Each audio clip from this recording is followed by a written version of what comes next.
Welcome to Rural Reflections. Colin, Dave, our weekly podcast here on Thief River Falls Radio.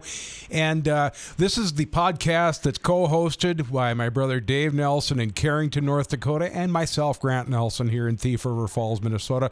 I'd like to say hello to everybody, both on the website, trfradio.com, and I understand we are going out sometimes on the TRF Radio newsletter, too. So however you listen to us, we're just glad you listen. Hey, Dave, how are you doing today? Oh, doing good. We actually have had a little bit of sunshine today, so that was kind of nice to see for a while, and it's fairly mild, but we are expecting some high winds, so probably by tonight it'll be a little more crazy, but right now, very nice. Yeah, we're getting a little spoiled here. It's so nice outside. I didn't even have my stocking cap on my head when I came in, and that's like heresy for me in January. I mean, I'm usually covered head to toe, and I didn't have anything on, so. Yeah.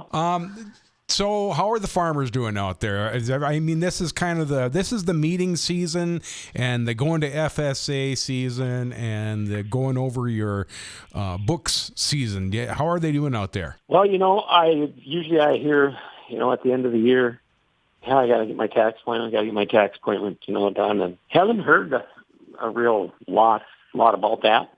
A lot of guys are still slogging away trying to combine. We had quite a batch of snow here, so in the immediate area here, I pretty well stopped everybody for now. But within 10, 15 miles, they're still combining, and I'm sure they're combining today. Moisture is coming into the vicinity of 20 now, so that's better. Yeah, it's actually storable. It's still a little ways to go, but they're going to get it. Eventually these guys will get it, at least the ones that are keeping on working on it right now. I don't know after the end of winter how it'll go, but they're going to get it off. It's just a matter of a very expensive crop to harvest this year. Yeah. Around the Thief River Falls area, northwest Minnesota, I haven't been seeing a lot. I know they went after the corn pretty hard up until Thanksgiving or so, and there's probably some people who are still working at it somewhere, but I think a lot of them have kind of pulled off right now, and that might have to do with there being a fair amount of snow out there.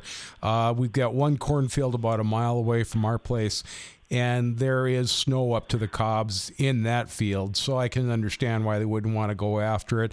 Propane prices, I haven't checked on them lately. They didn't get too terribly high, although they're plenty when you consider how far you have to dry it down. I had talked to a couple of guys out by Warren early December, and they were right about 21%, or maybe that was middle of December. They were right around 21%. Of course, the corn wasn't drying down real fast either. It seemed like the crops didn't dry down like they normally would in a fall season. Mm-hmm. Yeah, well, I think it's a little difference between, being a fully mature crop that you dry, take a few points off, versus a crop that didn't quite get matured, all the way, and takes a little while to get that moisture out of there. Yeah.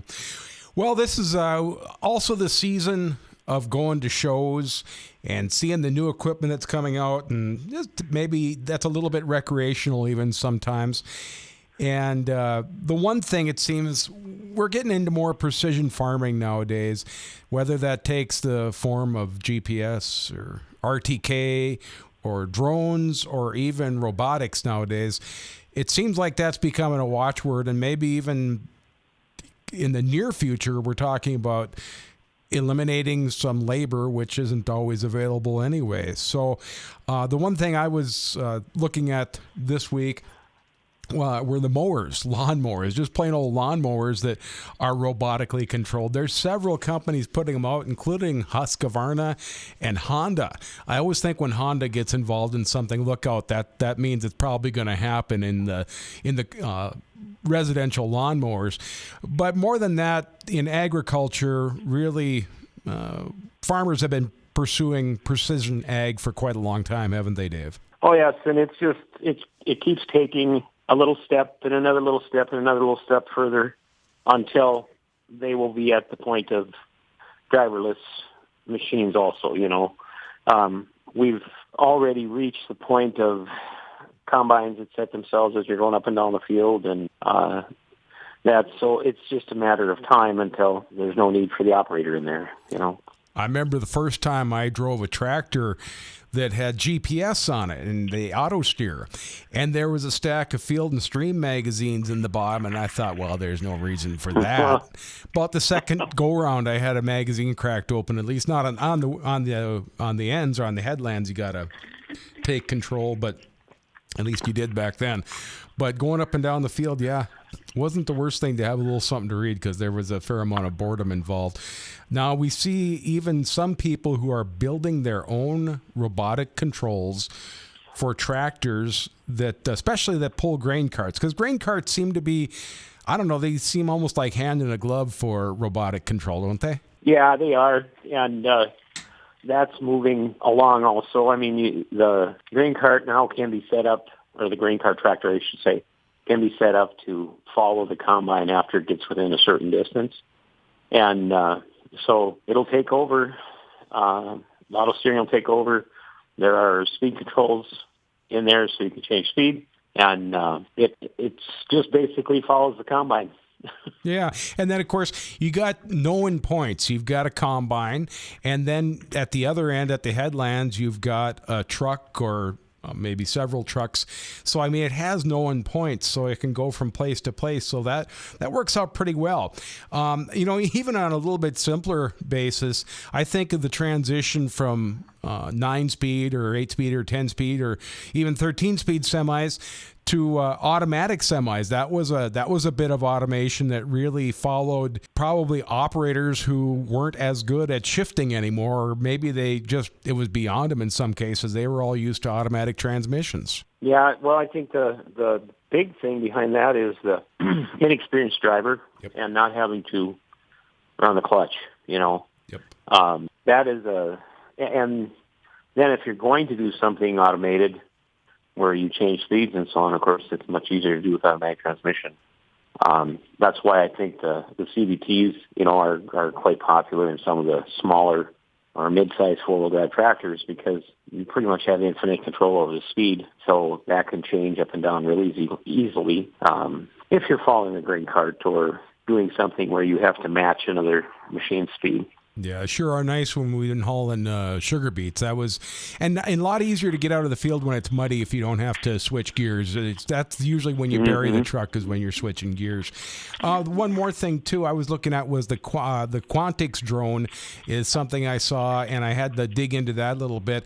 It takes off like a helicopter or a quadcopter, but then it rolls over and flies like a regular plane. Now, it can cover 400 acres in 45 minutes, and it's also compatible with a lot of the major manufacturers' GPS or computerized systems. So, I mean, that's the big thing is being able to work together so you can get that information to the tractor or the combine, wouldn't you think? Yeah, it's amazing the amount of sharing that is taking place. We've gone from, first of all, had to use a data card and retrieve a small amount of data that you could generate to put it in your home computer. Then we went to a much larger thumb drive. Now it's just done wirelessly as soon as the machine is close enough to the home computer or someplace where it downloads the data out of it at night. So it's amazing how much data transfer goes on. We're following our truck and our pickups. You can see where the pickups and trucks are during the day. All GPS monitored. Tells you if you're having a high temperature that you're seeing on anything. These things just plug right into the diagnostic port on any of the new trucks and so on. And I can just take a look at my computer and see where any number of our vehicles are. It's really catching on. Yeah, and it's fun. The technology is fun, but I tell you what, it just kind of makes a person want to get on the seat of an M or a 300 or something like that. Just have some basics after a while, doesn't it? Yeah, it does. It really does, because you know you're in control completely of that, Yep. Where when you're at the mercy of GPS and so on, sometimes you can't control what you're doing. Well, Dave, I suppose I better let you go for the week. Any final words for us? Hope everybody has a happy New Year. Okay, that sounds good. Yeah, you too. Tell everybody hello in Carrington for us, would you, Dave? I will. All See you, right. Grant. Talk to you next week. And there is my brother Dave Nelson from Carrington. I'm Grant Nelson here in Thief River Falls. And this is Rural Reflections. Colin Dave.